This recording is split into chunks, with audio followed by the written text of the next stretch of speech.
This is the life of ASMR, and in this video, I will be discussing this whole Iran and United States conflict.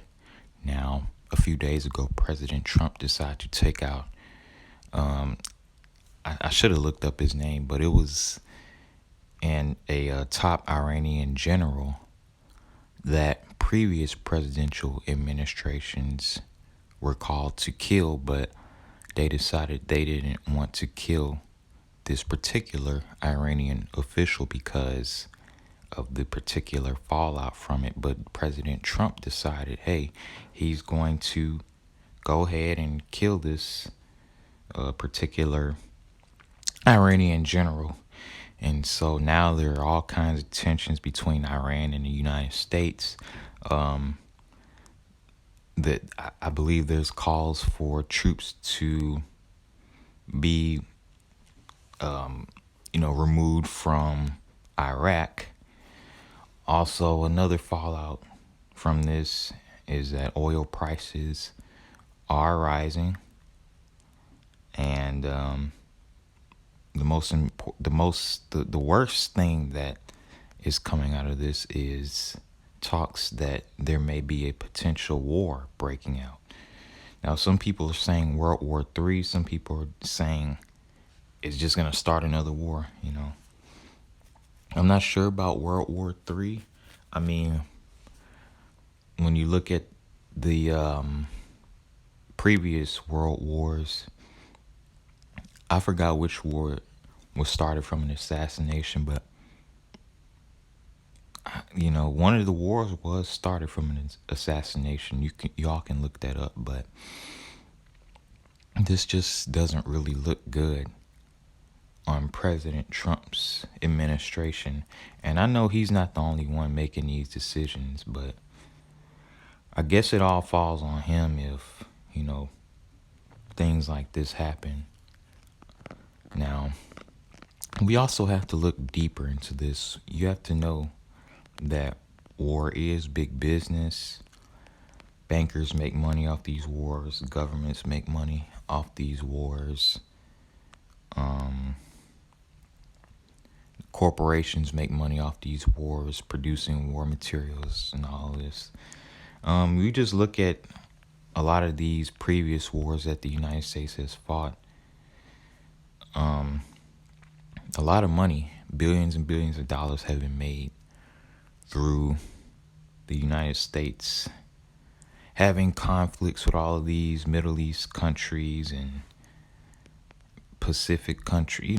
It's just it's not really a good look, but it's very, very unfortunate that people are really discussing another war that the United States is about to partake in. It's like, can we get some peace for I don't know, well, forever, but can we get some peace for at least 10 years or something? It's like we're always in a war. That's the only thing. And it's like, I don't know. I'm gonna play this video for you all. President alerting Congress tonight the U.S. will respond with force if Iran retaliates for the drone strike that killed top Iranian commander Qasem Soleimani. The casket carrying Soleimani's remains arriving in Tehran moments ago after snaking through a sea of mourners in other parts of the country. Today, hundreds of thousands of Iranians were in the streets. In Iran's parliament, chants of death to America. Tehran vowing swift revenge on American soil and announcing they will no longer abide by the uranium enrichment. You see what I'm saying? You see what the fallout is? Iranians really do not like America for this. Trump claims he was doing a good thing by killing this guy because apparently I think they said he was killing American soldiers or something like that, but we just need peace. I am anti-war. I'm just let you all know that I'm anti-war. I don't believe in fighting any wars. I believe in peace and unity. Limits in the 2015 nuclear deal, a move which could put Iran on course to accumulate enough fuel for an atomic bomb. And President Trump with a sharp response, tweeting a notification to Congress that the U.S. will strike back if Iran attacks any U.S. person or target, citing 52 possible targets identified in Iran. The Trump administration tonight insists Americans are safer with Soleimani dead, but security remains on alert both at home and abroad. ABC senior foreign correspondent Ian Pannell leads our coverage tonight from Erbil, Iraq.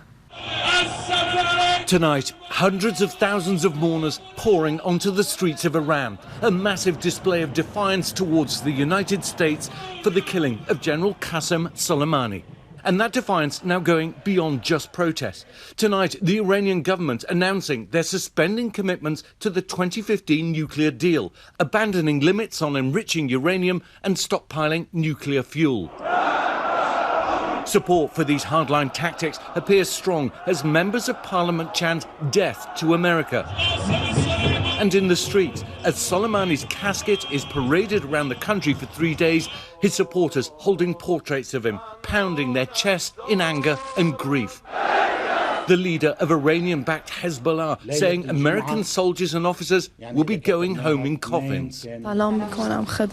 Soleimani's daughter making a televised plea with Hezbollah to take revenge for the blood of her father, while Secretary of State Mike Pompeo telling this week the world is now safer without Soleimani. This was a bad guy. We took him off the playing field, and that's important because this was the fellow who was the glue, who was conducting active plotting. American officials claiming they had intelligence he was going to carry out acts that would cost American lives. It's impossible to overstate the significance of the attack that takes out Qasem Soleimani. This is bigger than bin Laden. It's bigger than Baghdadi. President Trump now responding to Iran's threats of vengeance, tweeting, Iran itself will be hit very fast and very hard. The USA wants no more threats. The president saying the US has 52 targeted Iranian sites, one for each of the 52 Americans taken hostage in 1979. Trump even threatening to hit Iranian cultural sites. As you know, the Geneva Conventions outlaw attacks on cultural objects and places of worship. Our own DoD war manual discusses protection of cultural property. So why is the president threatening Iran with war crimes? We'll behave inside the system. We always have and we always will. All right, Ian Pannell joins us now live from Erbil, Iraq. Ian, today the Iraqi parliament voting to expel the U.S. military from the country, and this is just more fallout from the killing of Soleimani? Yeah, that's right, Tom. It's a non-binding vote, so American troops are unlikely to be leaving anytime soon.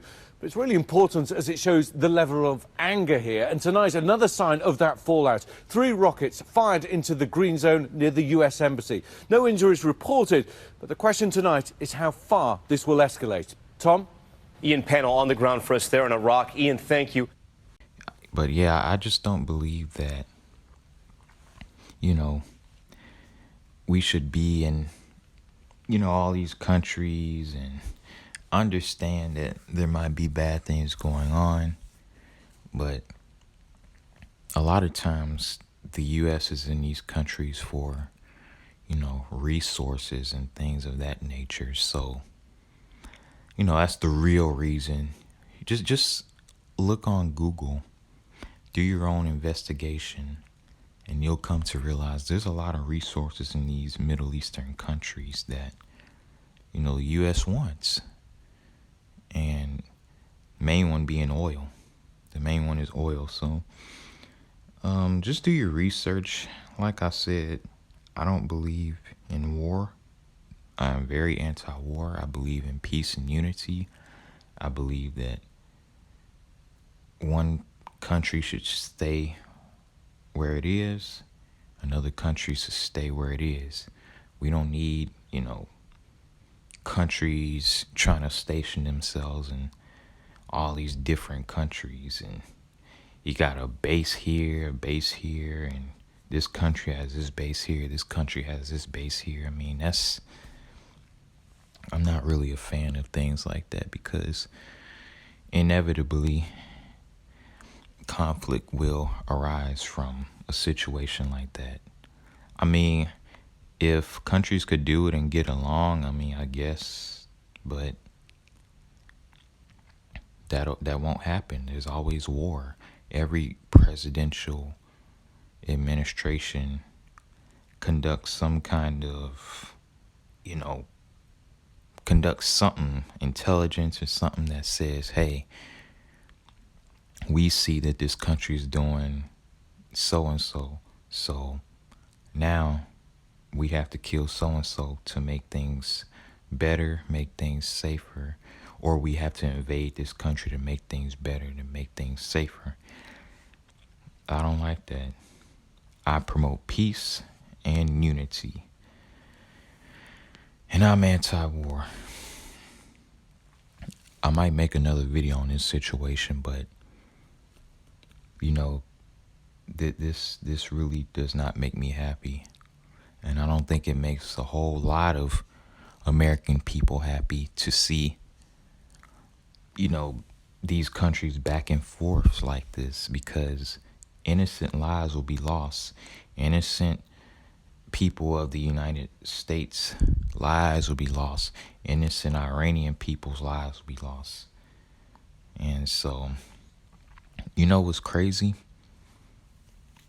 You know, these powers, politicians and governmental agencies, they start the wars, but then they send the innocent people, and innocent people's lives will be lost over wars that they start.